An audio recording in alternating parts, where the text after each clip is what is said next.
It was a Tuesday. Nothing special about it. Same desk, same emails, same meeting about a meeting about a meeting. And then, without planning it, you stood up, walked to your manager's office, and said 2 words that changed everything. I quit. No backup plan, no next job lined up, no safety net, just the decision and the terrifying electric question of what comes next. This is what happens when you quit without looking back. The real version, not the inspirational one. It was not actually impulsive. That is the first thing to understand about a decision that looked, from the outside, completely impulsive. The Tuesday quit was the culmination of years of Sundays. The Sunday dread that arrived without fail every weekend. The specific anxious heaviness of knowing that Monday was coming, and that Monday meant another week of the same desk and the same emails and the same meetings about meetings. And the same performance of enthusiasm for things that produced nothing that mattered to anyone. The quit had been building for 3 years. 3 years of just one more year. 3 years of promotion that was supposed to make it feel different and didn't. 3 years of telling yourself that the discomfort was normal, that everyone felt this way, that the alternative was too risky to take seriously. And then a 2-hour meeting about a decision that had already been made, that required no meeting.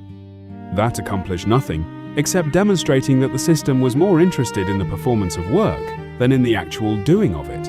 And something quietly, without announcement, stopped working inside. The tolerance that had sustained 3 years of Sundays simply ran out. The Tuesday quit was 3 years in the making. It just happened to execute on a Tuesday.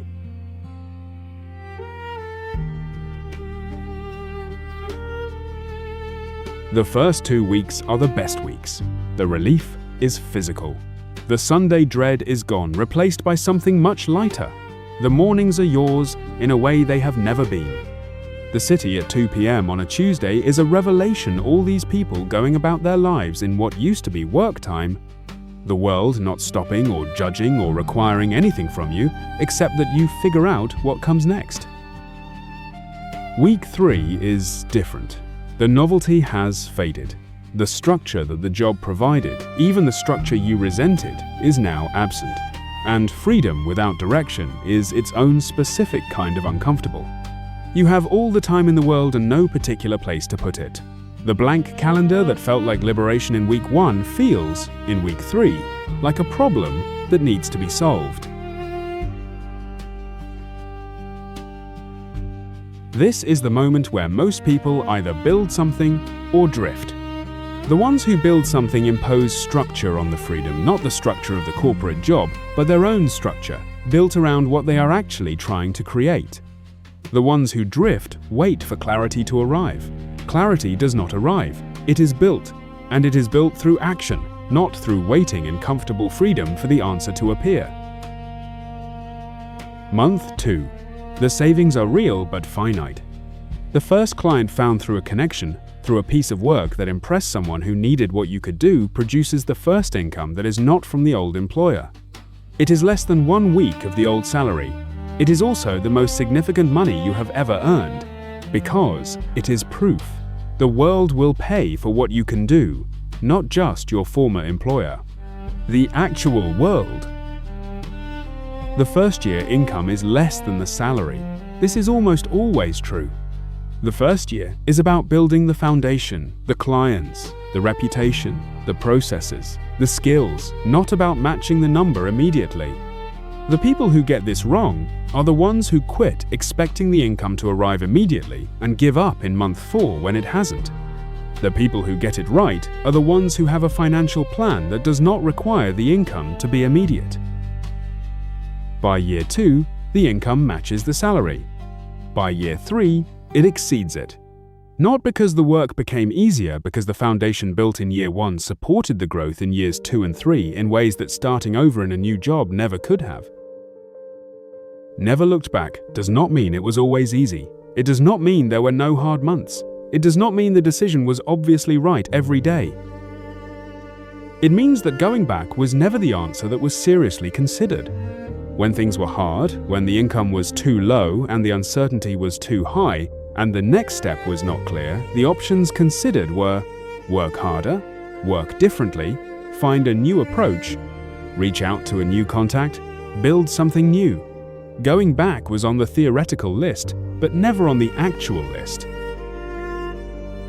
That is what not looking back actually means.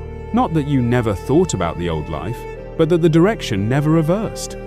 That every day, even the bad ones, were spent moving forward rather than retreating backward. That the question was always, what next, rather than, what if I had stayed? It is Tuesday afternoon, 5 years from the Tuesday that changed everything, and you are doing exactly what you chose to do with it. Not what someone else decided your Tuesday was for, not what a job description required of your Tuesday, what you decided.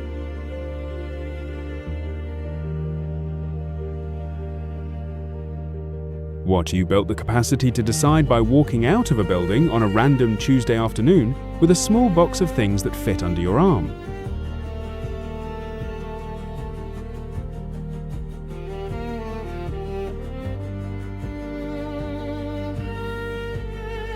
The desk is still there. Someone else sits at it now. The meeting about the meeting still happens. The Sunday dread still visits the people who are still there, delivered reliably, every Sunday, without fail. You are on a Tuesday afternoon. It is just an afternoon. Nothing special about it. Except that it is completely, entirely, irreversibly yours. What would you do with yours?